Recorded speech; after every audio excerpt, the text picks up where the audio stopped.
सुबह 7 बजे। यार सर्दियों में जीवन में इतना दुख क्यों होता है कि तुम सो के उठ जाओ तब भी ठंड लगती रहती है और रजाई से निकलने का मन ही नहीं करता। इस वक्त मेरे कमरे की हालत पे बिल्कुल ना जाएं क्योंकि कमरा बहुत मैसी हो रखा है। मैंने पैकिंग की थी रात ही इसीलिए।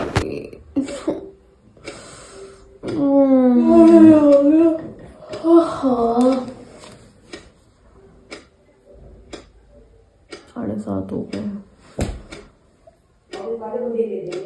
9 बजे की ट्रेन है। सुबह 9-10 के लिए बहुत भाग दौड़ करके उसके बाद ट्रेन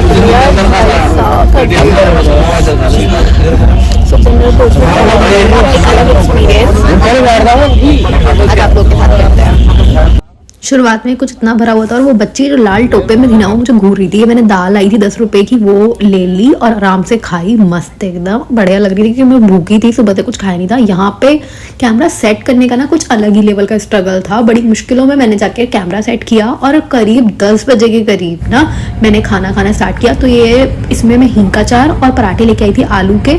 तो हींग की डिब्बी खोलने में मुझे दिक्कत हो रही थी नेल्स की वजह से, तो मैंने मुंह से खोल दी। उसके बाद मैंने मस्त पराठे खाए, पेट भरा अपना थोड़ा सा।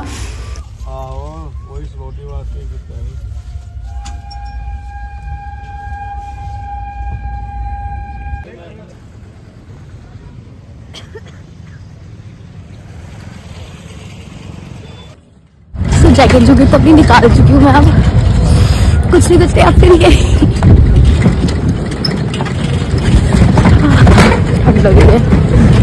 उस वक्त उन अंकल को लगा कि मैं उनसे बात कर रही थी। खैर हम गुरुजी के यहाँ पे जा रहे हैं। सामान मैं अपना पीजी में रख के आ चुकी थी। उसके बाद मैंने ई रिक्शा पकड़ी। अब मैं जा रही हूँ अपने लिए रिंग लेने के लिए, रात की बात थी क्योंकि मैंने काफी दिन पहले की थी बनने के लिए। मुझे लगता है अराउंड 1 वीक से ऊपर हो चुका है उसको दिए हुए। शायद था कि चलो अब लेके आ जाती हूँ। मैं यहाँ वापस आ गई हूँ तो अभी रिक्शा नहीं मिली थी, बड़ी मसा एक रिक्शा मिली है। अब यहाँ से फिर रिक्शा चेंज करनी है एक बार। तो ये जो पेड़ों के पीछे घर दिखाई दे रहा है ना, यहाँ पे दरबार लगता है संडे और ट्यूसडे के दिन बालाजी का। तो यहाँ पे मैं फटाफट से गई। मैंने कुछ अंदर कैप्चर नहीं किया, मैं लास्ट में प्रसाद लेकर के आ गई। मैंने भैया को भी दिया और ये मुझे रिंग्स मिल गई जो कि मेरी राशि की रिंग्स हैं। उन भैया ने कैसा रास्ता बताया ये देखो, मतलब मैं कहाँ जाके छोड़ी हूँ ना। पूरा एरिया बिल्कुल सुनसान है। ये कुछ ऐसा लग रहा है बैक में, इतना कोहरा, इतनी ठंडी और ऐसा सुनसान एरिया में मैं एक अकेली पागल लड़की।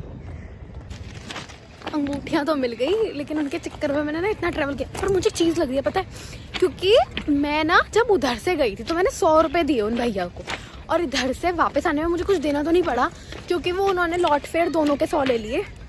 बट स्टिल मैं सस्ते में छूट सकती थी, बस 20 रुपये में इधर के और 20 उधर के, 40 रुपये में मेरा काम बन जाता अगर मैं ऐसे आती, मुझे ये रास्ता पता होता तो। इतना सुनसान था बट ठीक है, थोड़ी सिक्योरिटी थी क्योंकि अकेले आ रही थी, मुझे डर भी लग रहा था। मैंने कभी रास्ता देखा भी नहीं था, देखा तो अभी भी नहीं था।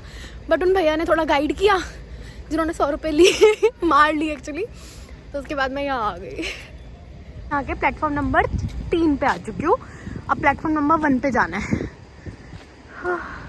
उसके बाद घर वापस लौटी और लौटते मैंने सबसे पहले अपने रूम में ला करके अपने बैग रखा जो कि मैं नीचे छोड़ के चली गई थी। उस वक्त रिक्शा वाले भैया के साथ मुझे जाना भी था आगे रिंग के लिए, तो इसीलिए मैंने सब कुछ नीचे ही रख दिया था अपने पीजी के।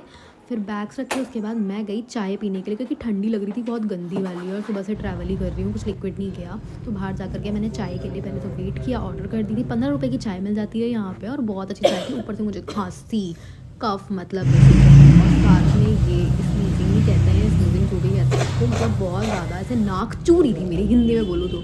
उसके बाद मैंने फटाफट से अपनी गरम चाय ली। उसकी चुस्कियाँ बढ़ते ही ना कसम से बॉडी में इतनी राहत मिल रही थी ना, मुझे ऐसा लगा सुकून मिल गया, और जैसे कहते हैं ना सुकून, सच में। उसके बाद वापस आकर के मैंने फटाफट से अपने रूम का थोड़ा सा सेटिंग वेटिंग की, मतलब थोड़ा सामान निकाला, रिंग लाइट वगैरह जो बैग में रखी थी क्योंकि सब कुछ अंदर ही था बैग के। एक तो मेरे साथ ये बहुत गंदा सीन होता है, मतलब मुझे नहीं पता मेरे साथ या और भी इन्फ्लुएंसर्स के साथ होता है, जहाँ भी जाओ ये रिंग लाइट लेकर के चलो। मैंने सोचा कि अभी एक और रिंग लाइट ऑर्डर करूंगी जो कि मैं घर पे रखूंगी और एक अपने पीजी में, क्योंकि बहुत दिक्कत होती है यार जब ट्रैवलिंग के टाइम पे ना आप आपको सारा सामान ले करके ढोना पड़े एक कुली की तरह। उसके बाद मैंने फटाफट से अपनी ये गर्म चद्दर ही बोलते हैं इसको आई थिंक, या जो भी है लोई वोई, ये मैंने बिछाई अपना, क्योंकि मैं इस बार घर पे से यही लेके आई। मैंने कहा गंदी कम होती है, डार्क शेड है, इसीलिए मैंने इसको बिछा के आराम से सुकून से, ये देखो जब बिछा रही थी ना तो मेरा फोन जो मैंने सेट करके रखा होता है बेड पे वो गिर जाता है और फिर ऐसे क्लिप बंद हो जाती है बिछाते बिछाते ही।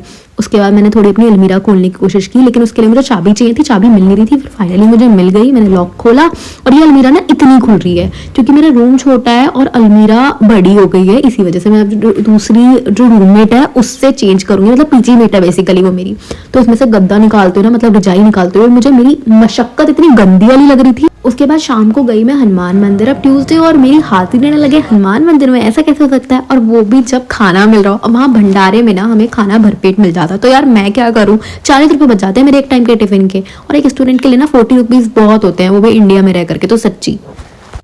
सो that's it for today guys, I hope आपको ये व्लॉग पसंद आया हो, और वीडियो को लास्ट तक देखने के लिए आपका बहुत बहुत सारा thank you. Please bell icon को भी प्रेस कर देना जिससे कि आपके पास और ज्यादा नोटिफिकेशंस आती रहे। साथ में सब्सक्राइब कर लेना चैनल को, और इस वीडियो को लाइक भी कर देना। कमेंट करके जरूर बताना कि मेरे ब्लॉग्स कैसे लग रहे हैं आप लोगों को, और मुझे ब्लॉग्स बनाने चाहिए या आपका खून चूसना बंद कर देना चाहिए। So that's it, thank you so much, bye bye, good night, love you.